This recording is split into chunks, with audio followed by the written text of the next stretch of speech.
جس کے گئے نبی مولا اس کے گئے علی مولا، اس کے گئے علی مولا،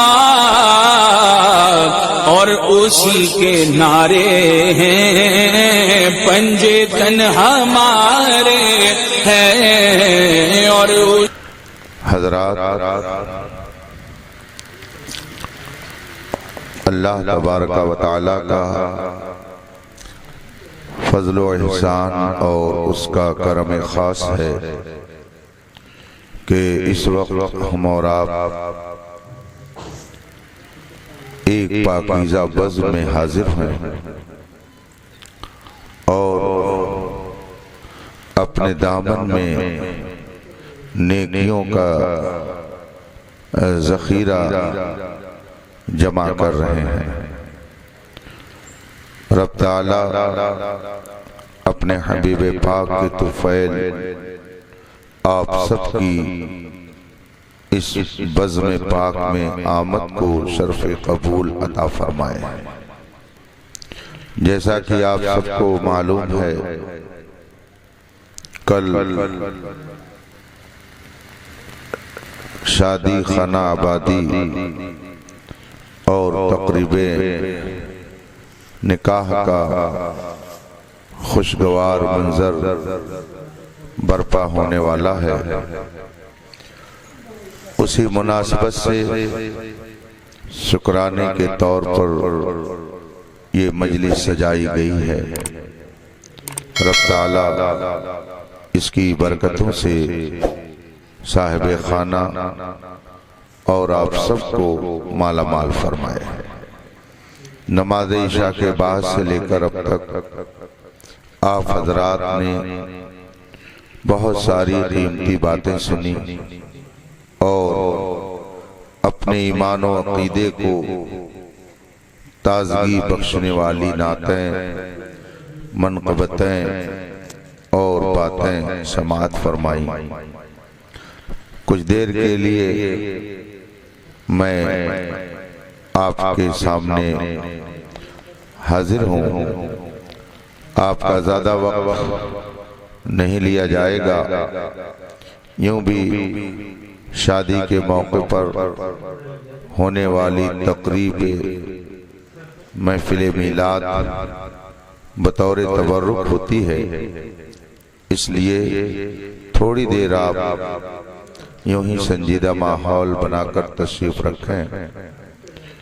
مگر آئیے سب سے پہلے رسول کائنات مصطفیٰ جان رحمت معلم کائنات صلی اللہ علیہ وآلہ وصحبہ وسلم کی بارگاہ ناز میں درود و سلام کا نذران عقیدت پیش کریں اور پڑھیں۔ اللہم صلی علی سیدنا و مولانا محمد معدن الجود والکرم و آلہ الکرام اجمعین۔ حضرات، اللہ تبارک و تعالی نے ہمیں اور آپ کو اس دنیا میں سب سے بہترین مخلوق کے طور پر ظاہر فرمایا ہے۔ الگ الگ مخلوقات کے الگ الگ نام ہیں۔ یہ فرشتوں کی جماعت ہے، یہ جناتوں کا طبقہ ہے، یہ فلاں گروپ ہے، یہ فلاں جماعت ہے۔ ایسے ہی حضرت انسان کو اللہ تبارک و تعالی نے بشر کا نام دیا ہے، اور ہمیں اور آپ کو کئی ناموں سے یاد کیا جاتا ہے۔ ہمیں کو انسان کہا جاتا ہے، ہمیں اور آپ کو بشر کہا جاتا ہے، اور ہمیں اور آپ کو آدمی کہا جاتا ہے۔ چاہے آپ آدمی بولے، چاہے انسان، چاہے بشر، سب کا معنی اور مطلب ایک ہوتا ہے۔ آدمی کا لفظ یہ عربی زبان کا لفظ ہے، اصل میں ہے لفظ آدم، اور اس کے اندر یا لگا دی گئی تو ہو گیا آدمی۔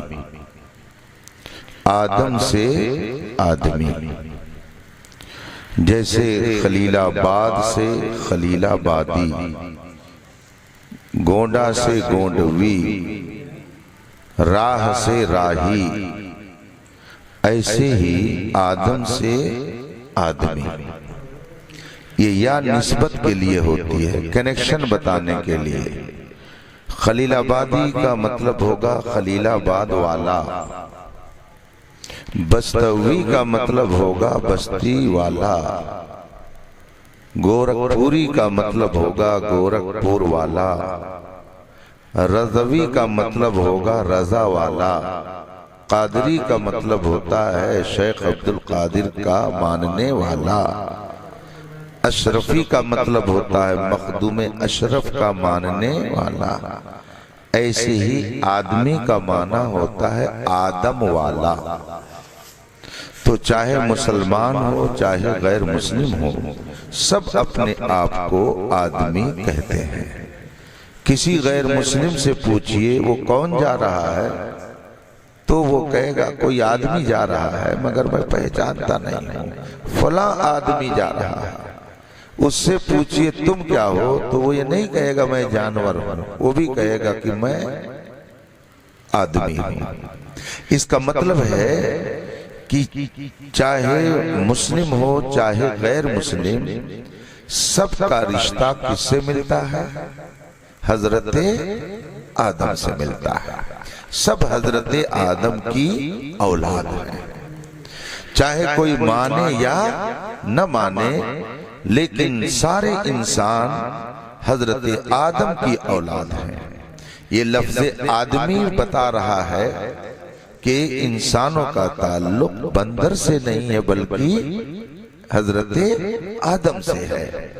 لفظ آدمی جب آپ نے کہا تو ایک بے وقوف سائنسداں کا رد ہو گیا، جس نے ایک نظریہ پیش کیا تھا کہ انسان پہلے بندر تھا اور ترقی کرتے کرتے اب وہ انسان بن گیا۔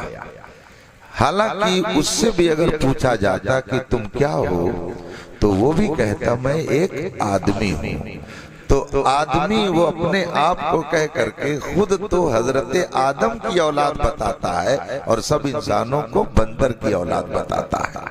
بات وہی ہے کہ خدا جب دین لیتا ہے تو عقلیں چھین لیتا ہے۔ علامہ مشتاق احمد نظامی علیہ رحمت و رضوان، جو الہ آباد دارالعلوم غریب نواز کے فاؤنڈر ہیں، اس کے بانی ہیں، بڑی عظیم شخصیت کے مالک تھے۔ وہ ایک جماعت کا نام لے کر تقریر میں فرماتے تھے کہ یہ جماعت بولتی تو ہے مگر سمجھتی نہیں ہے۔ ایسے ہی کچھ لوگ بولتے تو ہیں مگر سمجھتے نہیں ہیں۔ الحمدللہ اللہ تعالیٰ نے ہمیں اگر بولنے کی طاقت دی ہے تو سمجھنے کی بھی طاقت دی ہے۔ ہم اگر بولتے ہیں کہ ہم آدمی ہیں تو ہم یہ سمجھتے ہیں کہ ہمارا رشتہ کسی بندر سے کسی جانور سے نہیں ملتا ہے، ہمارا رشتہ سیدنا آدم علیہ السلام سے ملتا ہے۔ ہم آدمی ہیں یعنی حضرت آدم والے ہیں، اور حضرت آدم کو اللہ تبارک و تعالیٰ نے مٹی سے پیدا کیا، اور جب پیدا کیا تو کس مکان میں رکھا؟ جنت کے اندر۔ ان کی رہائش کہاں تھی؟ جنت۔ تو گویا ہمارے دادا جان کا گھر کہاں تھا؟ جنت تھا۔ تو ہم لوگوں کا آبائی وطن جنت ہے، کھلی ہوئی بات ہے۔ حضرت آدم علیہ السلام کو اللہ نے کہاں رکھا؟ جنت میں رکھا۔ اور پھر جنت کیا ہے، اس کی خوبیوں کا تذکرہ کس طرح سے قرآن اور حدیث میں ہے۔ میرے آقا صلی اللہ علیہ وآلہ وسلم ارشاد فرماتے ہیں وہاں کے سامان اور وہاں کی چیزیں کیسی ہوں گی؟ لا عین رأت ولا اذن سمعت، نہ تو آنکھوں نے اس طرح کا سامان دیکھا ہوگا اور نہ کانوں نے ایسے سامانوں کے بارے میں سنا ہوگا۔ اور پھر جس کو اس میں رکھا جائے گا اس کو فیسلٹیز کیا ملے گی، وہاں سہولت کیا ملے گی؟ قرآن کریم نے فرمایا وَلَكُمْ فِيهَا مَا تَشْتَهِي أَنفُسُكُمْ وَلَكُمْ فِيهَا مَا تَدَّعُونَ، جو تمہارا دل چاہے گا سب اللہ تعالیٰ تمہیں عطا کر دے گا، جو دل میں آئے گا، جو زبان پر آئے گا فوراً وہ نظروں کے سامنے ہو جائے گا۔ نزلا من غفور رحیم، یہ جو تم کو سب سامان ملے گا یہ اللہ کی طرف سے مہمانی ہوگی۔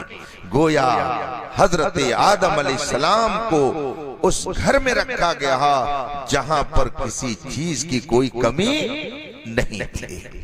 اس سے بہتر مکان کائنات میں ہو ہی نہیں سکتا، اس سے بہتر گارڈن اور باغیچہ کہیں ہو ہی نہیں سکتا ہے۔ قرآن کریم نے فرمایا جنت تجری من تحتها الانہار، اچھے اچھے باغ ہوں گے اور ان باغوں کے نیچے نہریں جاری ہوں گی، پھل پھول تو ایسے ہوں گے کہ انسان اس کا تصور بھی نہیں کر سکتا ہے۔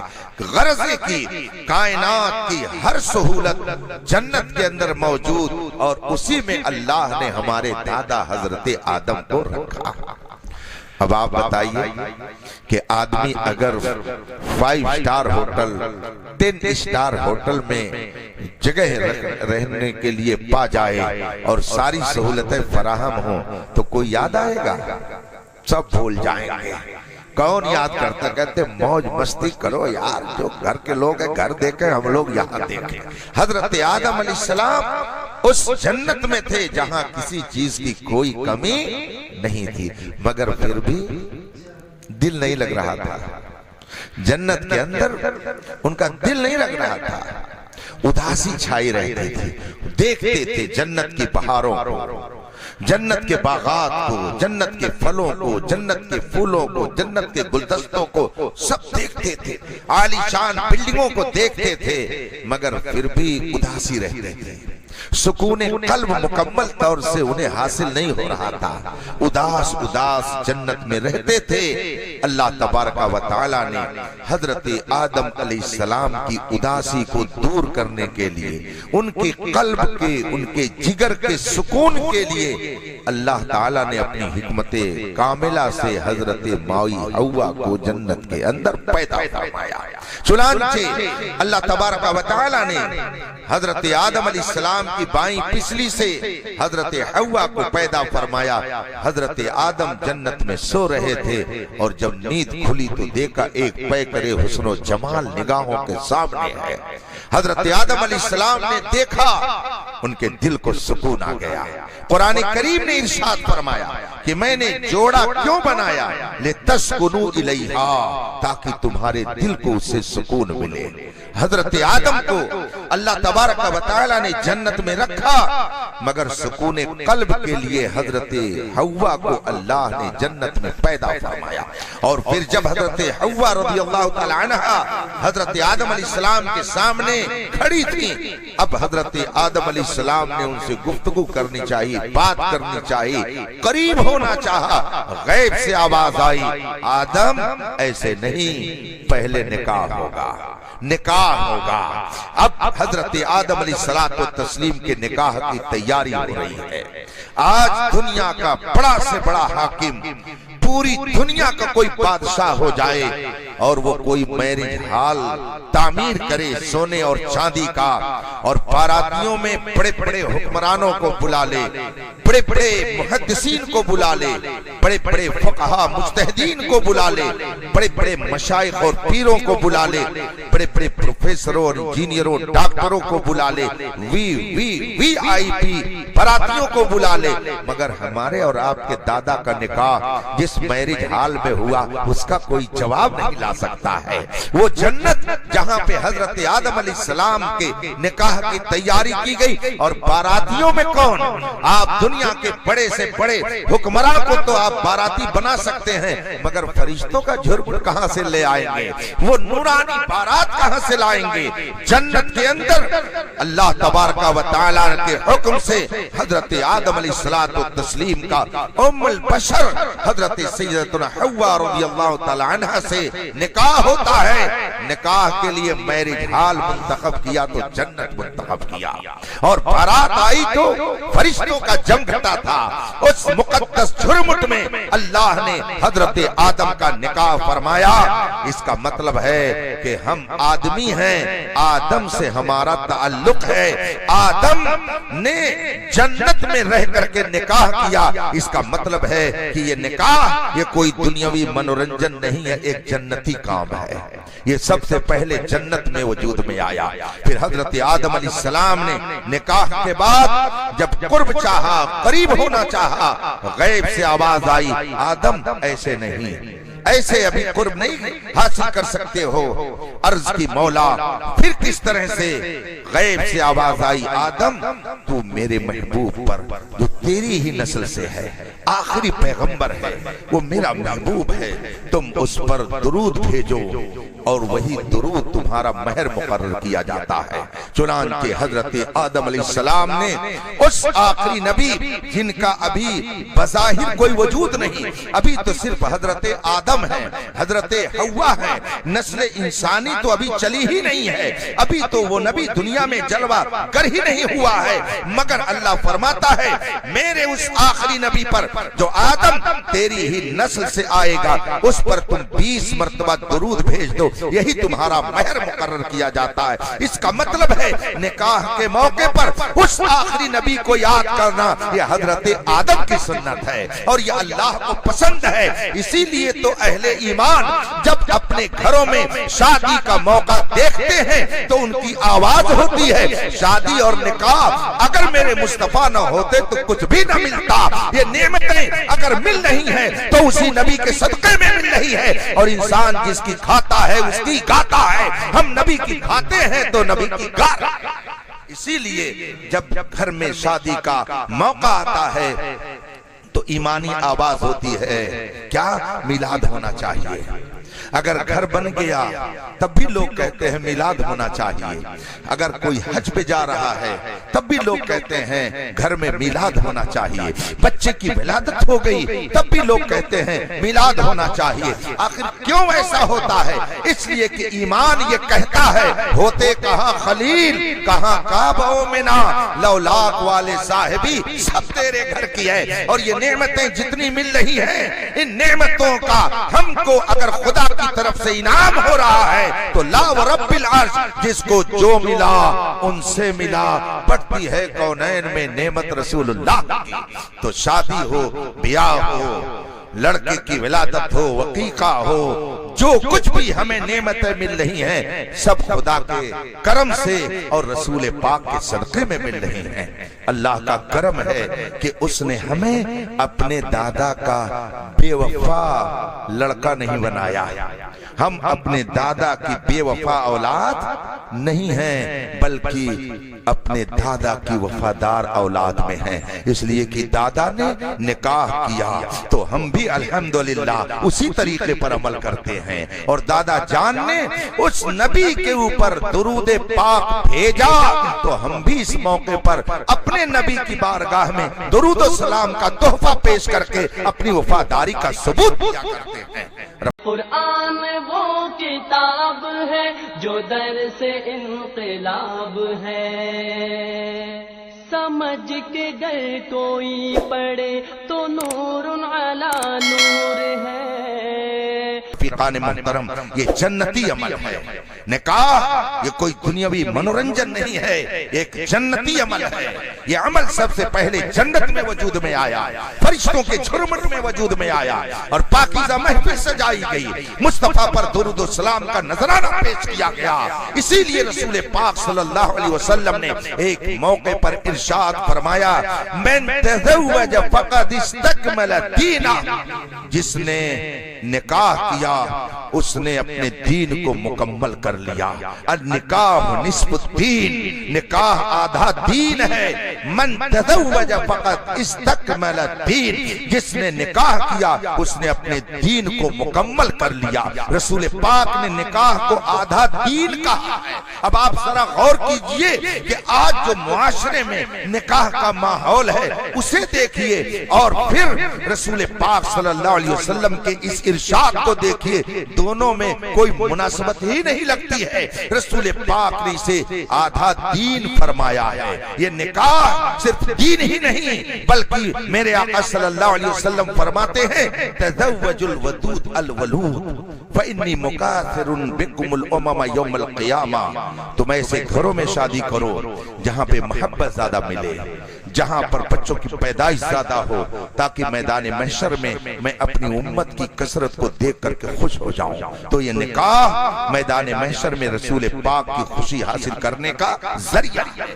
اسی لیے میرے آقا نے فرمایا، النکاح من سنتی فمن رغب عن سنتی فلیس منی۔ نکاح میری سنت ہے، اور جو میری سنت سے منہ موڑے گا وہ میرے طریقے پر نہیں ہو سکتا ہے۔ اللہ کے رسول صلی اللہ علیہ وسلم جب کسی محفل نکاح میں جاتے تو آپ خطبہ ارشاد فرماتے، اور خطبے میں قرآن کریم کی چند آیات کو ضرور ارشاد فرماتے۔ ان آیات میں سے ایک آیت کریمہ، یا ایھا الناس اتقوا ربکم، اے لوگو اپنے رب سے ڈرو، اے لوگو اپنے رب سے ڈرو۔ میرے آقا صلی اللہ علیہ وسلم جب کسی محفل نکاح میں تشریف لے جاتے اور نکاح کی محفل منعقد ہوتی تو آپ اس آیت کریمہ کا ورد فرماتے، لوگوں کو بتاتے، اے لوگو اللہ سے ڈرو۔ مطلب یہ ہے کہ خوشی اگر تمہیں مل جائے تو آپے سے باہر مت ہو جانا، خوشی کے موقع پر بھی خدا سے ڈرتے رہنا، اس لیے کہ جو خدا تمہیں خوشی دے رہا ہے کہیں ایسا نہ ہو کہ وہ تم سے ناراض ہو کر کے تمہاری خوشیوں کو وہ واپس لے لے۔ اس لیے اللہ سے ڈرو۔ درود پاک پڑھیے، اللہم صلی علی سیدنا و مولانا محمد معدی الجود والکرم و آلہ الکرام اجمعین۔ ہندوستان کے ایک بادشاہ کا نعرہ تکبیر، اللہ اکبر۔ ہندوستان کے ایک بادشاہ کا نام آپ نے سنا ہوگا، سلطنت مغلیہ کا آخری بادشاہ۔ کیا نام ہے اس کا؟ اس کو میں ان سے سننا چاہ رہا تھا۔ بہادر شاہ ظفر، سلطنت مغلیہ کا آخری بادشاہ بہادر شاہ ظفر، بہت دانشور تھے، وہ بہت دور اندیش تھے، سنی صحیح العقیدہ تھے، جس کو اس زمانے میں پکا بریلوی کہا جاتا ہے، اس عقیدے پر وہ تھے۔ انہوں نے اپنے ایک شعر میں قوم کو پیغام دیا، بہت اچھے شاعر بھی تھے۔ انہوں نے اپنے ایک شعر میں کہا ہے، ظفر آدمی اس کو نہ جانیو، ہو وہ کیسا ہی صاحب فہم و ذکا، جسے عیش میں یاد خدا نہ رہی، جسے تیش میں خوف خدا نہ رہا۔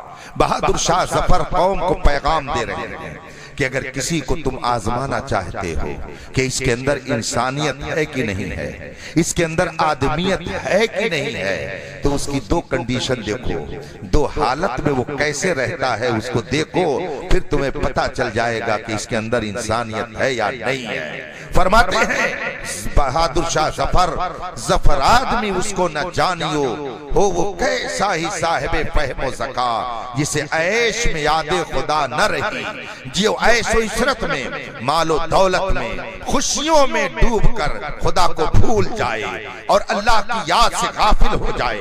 دنیا کا آرام ملا خدا کو بھلا دیا, دنیا کی دولت ملی خدا کو بھلا دیا, عیش و عشرت کے سامان ملے خدا کو بھول گیا. بہادر شاہ ظفر فرماتے ہیں جسے عیش میں یاد خدا نہ رہ جائے اور جسے غصے میں اللہ کے عذاب کا خوف نہ رہ جائے, ان دو حالتوں میں اگر کوئی آپے سے باہر ہو جائے تو وہ کتنا ہی عقل مند کیوں نہ ہو, کتنا ہی پڑھا لکھا کیوں نہ ہو, وہ سب کچھ ہو سکتا ہے مگر وہ انسانیت والا نہیں ہو سکتا.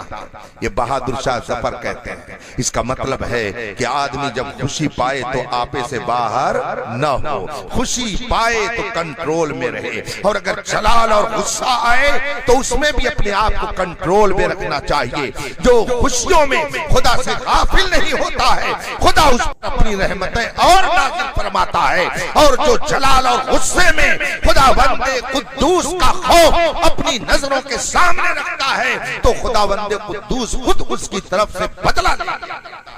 اس لیے رفیقان محترم اور میرے نوجوانوں, آج شادی کے موقع پر اصلاح معاشرہ کے عنوان سے جو یہ بزم سجائی گئی, اس سے ہمیں یہ نصیحت لے کر کے جانا چاہیے.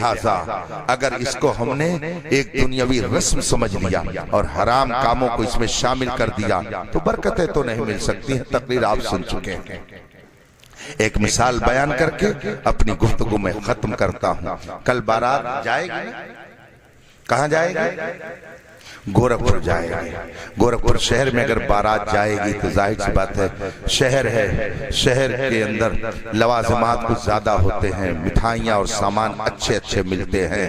اب شاندار مٹھائی کا اہتمام اگر آپ کے لیے کیا گیا اور آپ پہنچے وہاں پر بارات لے کر کے اور پھر آپ کے سامنے پیک کر کے مٹھائی تشتری میں اوپر سے ڈھک کر کے پیش کی گئی, آپ نے اس کا کپڑا ہٹایا, پیکٹ کھولا, تشتری میں مٹھائی رکھی ہوئی تھی, اعلیٰ قسم کی مٹھائی, مگر اسی میں تھوڑا سا گوبر رکھا ہوا تھا, مٹھائی کے اوپر تھوڑا سا گوبر رکھا ہوا تھا. جتنی پیکٹ کھولی جا رہی ہے, جتنے ڈبے کھولے جا رہے ہیں, ہر ڈبے میں مٹھائی تو اعلیٰ قسم کی ہے مگر ہر مٹھائی میں تھوڑا تھوڑا گوبر لگا ہوا ہے. بتائیے کیا آپ خوش ہوں گے یا ناراض ہوں گے؟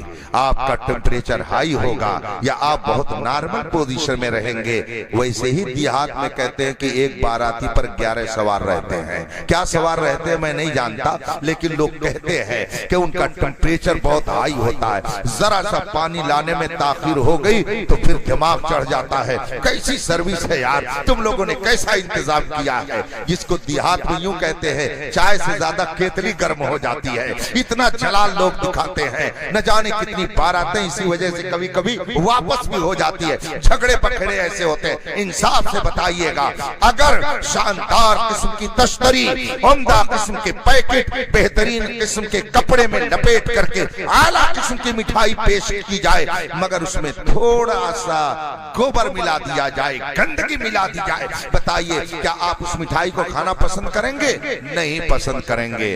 بلکہ اگر زیادہ جلال آئے گا تو ماریں گے, تشتری ادھر جائے گی, اور زیادہ جلال آئے گا تو گھراتیوں پر آپ ٹوٹ پڑیں گے کہ تم نے ہمارے سامنے مٹھائی رکھ کر کے ہماری ضیافت اور میزبانی کا انتظام کیا ہے یا تم نے ہمارا مذاق اڑایا ہے, ہماری توہین کر دی تم نے کہ لا کر کے تم نے مٹھائی میں ایک گوبر اور نجاست ملا کر کے ہم کو کھانے کے لیے دیا. یہ ہماری توہین ہے. میرے بھائیوں, میرے نوجوانوں, اگر اعلیٰ قسم کی مٹھائی میں معمولی سی نجاست مل جائے تو آپ کی بے عزتی ہے اور آپ اسے کھانا پسند نہ کریں. رسول پاک جس کو اپنی سنت قرار دیں, اس سنت میں اگر حرام کام کو ملا دیا جائے تو بھلا مصطفیٰ اس سے کیسے ہو سکتے ہیں, رسول پاک اس سے کیسے راضی ہو سکتے ہیں؟ اس لیے جو نوجوان یہ سمجھتے ہیں شادی کا موقع ہے تو کیا ہونا چاہیے, ذرا ناچ لیا جائے, ذرا گا لیا جائے. علماء کی باتیں نہ مانو نہ صحیح, پتا چلے گا جب قبر میں جاؤ گے, ساری تھما چوکڑی بھول جائے گی.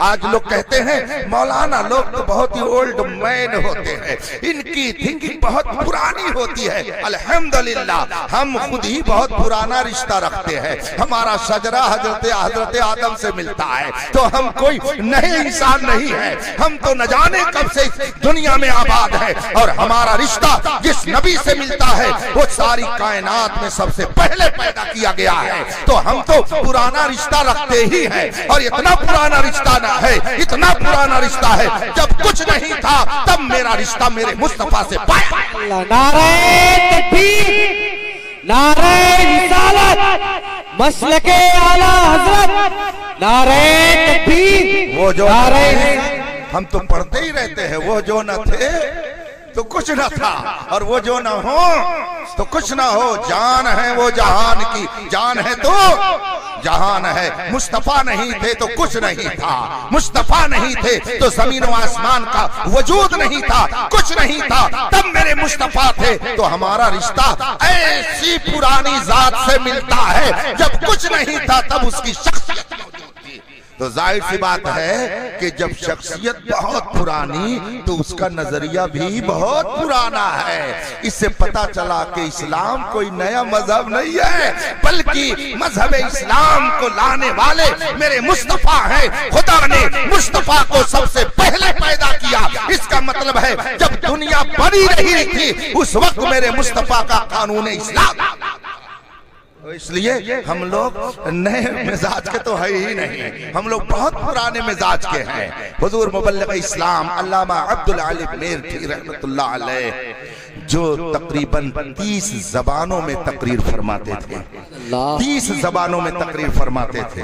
دارالعلوم علیمیہ جمدہ شاہی انہی کے نام سے منسوب ہے، اس کو جو علیمیہ کہا جاتا ہے اس کی وجہ یہی ہے کہ اس کے نسبت علامہ عبدالعلی میرٹھی کی طرف سے ہے۔ یہ میرٹھ کے رہنے والے تھے اور اعلیٰ حضرت کے بہت چہیتے خلیفہ تھے، پوری دنیا میں انہوں نے دورہ فرمایا، اسلام کی تبلیغ فرمائی، اور تبلیغ اسلام کے نتیجے میں تقریباً 70,000 لوگوں نے اسلام قبول کیا تھا۔ ایسے بڑے عالم تھے یہ، 30 زبانوں میں تقریر کرتے ہیں۔ آج ہمارا نوجوان صرف انگلش بولنے لگتا ہے تو سب کو اولڈ مین سمجھتا ہے، کہتا ہے یہ کچھ نہیں جانتے ہیں۔ ایک صاحب ایک مرتبہ، نیند تو نہیں آ رہی آپ لوگوں کو؟ 2-4 منٹ اور برداشت کریں گے؟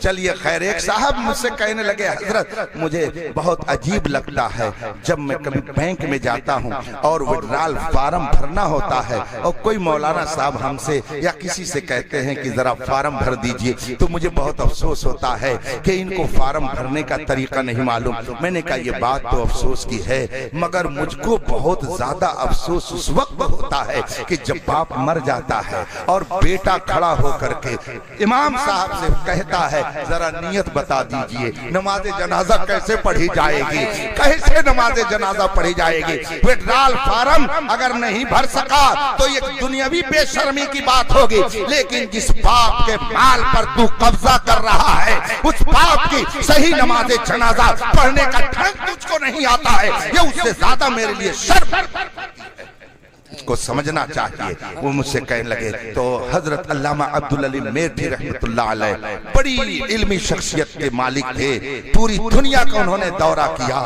آج اگر کوئی 2-4 زبان بولنے لگتا ہے تو سمجھتا ہے کہ میں بہت قابل ہوں اور ہم کو نئی دنیا میں رہنا چاہیے، مگر علامہ عبدالعلی میرٹھی اتنی زبانوں میں گفتگو کرنے کے باوجود فرماتے ہیں، لوگ کہتے ہیں آگے چلو تو ترقی کرو گے، آگے چلو تو ترقی کرو گے، آگے چلو تو عزت ملے گی، آگے چلو تو روب و دبدبہ تمہارا قائب ہوگا۔ علامہ میرٹھی فرماتے ہیں میں کہتا ہوں پیچھے چلو، پیچھے چلو اور پیچھے چلو اور پیچھے چلو، 1400 سال پیچھے چلے جاؤ اور رسول پاک کے صحابہ کی زندگی کو دیکھ کر کے ان کی زندگی کو اپنے لیے نمونے عمل بنا لو، تو تم بھی جب چلو گے تو سمندر تمہارے لیے راستہ بناتا ہوا نظر آئے گا، اور تم بھی کہو گے کہ دشت تو دشت ہے، دریا بھی نہ چھوڑے ہم نے، بحر ظلمات میں دوڑا دیے گھوڑے۔ اس لیے رفیقان محترم آپ کتنی ہی ترقی کر جائیے، مگر جب آپ مذہب اسلام کے ماننے والے ہیں تو آپ کا رشتہ تو پرانا ہی رہے گا، آپ کا قانون بھی پرانا ہی رہے گا، آپ کی تہذیب بھی پرانی رہے گی، آپ کا کلچر بھی پرانا رہے گا، اور اتنا پرانا پرانا ہے کہ جتنا پرانا ہوتا جاتا ہے اتنی ہی اس کی اہمیت بڑھتی چلی جاتی ہے۔ یہ دیکھ لیجئے، یہ کرتا ہے اور یہ پاجامہ ہے۔ کرتا پاجامہ صحابہ نے پہنا 1400 سال پہلے۔ بڑا سے بڑا مالدار قسم کا آدمی شاندار قسم کا کرتا وہ پینٹ شرٹ استعمال کرتا ہو، لیکن اس نے سوچا کہ لاؤ ذرا ہم پردھانی میں کھڑے ہو جائیں یا ہم ایم پی اور ایم ایل اے کے الیکشن میں کھڑے ہو جائیں۔ پینٹ شرٹ پہن کر کے وہ نہیں جائے گا، اب کہے گا ذرا 4-6 کرتا بنوا لیا جائے۔ اس کا مطلب ہے وہ بھی سمجھتا ہے کہ اگر قیادت کرنی ہے تو اسی لباس کو پہننا پڑے گا، اگر سیاست کرنی ہے تو اسی لباس میں رہنا پڑے گا۔ بلکہ ہندوستان کی سب سے اہم جگہ پارلیمنٹ میں بھی اگر بیٹھنا ہے تو اس محفل میں بیٹھنے کے لائق اگر کوئی لباس ہے تو یہی لباس ہے۔ اس سے بڑھ کر کے اور کون سا لباس ہو سکتا ہے؟ ہم اتنے پرانے ہیں کہ ہماری اہمیت سب کو مسلم ہے۔ اس لیے اب زیادہ دیر میں گفتگو نہیں کروں گا، بتائیے 1 بجنے والا ہے۔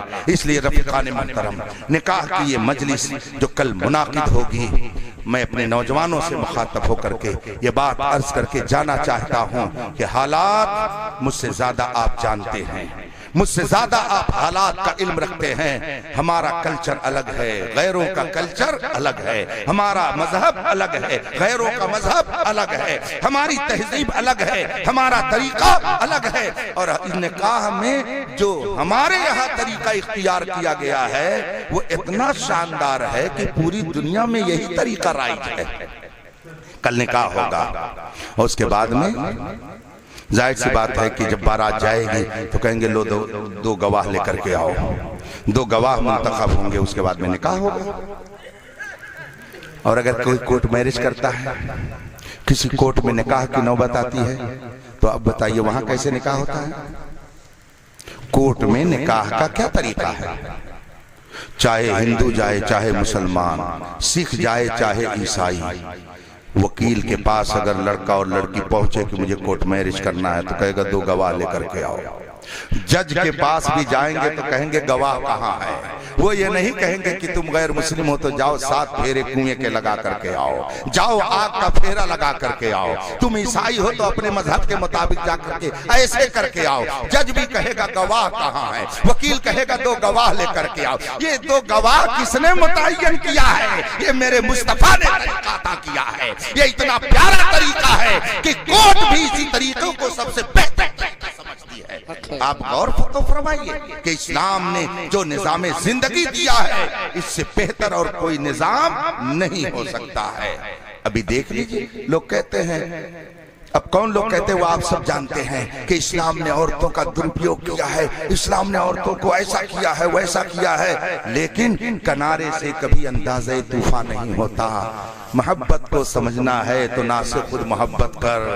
طلاق کے بارے میں وہ چیختا ہے جس کو آج تک نکاح کی حکمت ہی نہ سمجھ میں آئی، تو وہ کیا سمجھے گا کہ فلسفے طلاق اور نکاح کیا ہوتا ہے؟ یہ تو الحمدللہ اہل ایمان کی قسمت ہے کہ اسے فلسفے نکاح بھی معلوم ہے اور فلسفہ طلاق بھی معلوم ہے۔ جس نے نکاح کا فلسفہ تک نہیں سمجھا وہ طلاق کا فلسفہ کیا سمجھ پائے گا؟ اللہ کے رسول صلی اللہ علیہ وسلم کا ہم پر اسپیشل کرم اور احسان ہے کہ انہوں نے ہمیں اپنی امت میں لے کر کے ہمیں زندگی گزارنے کا طریقہ دیا۔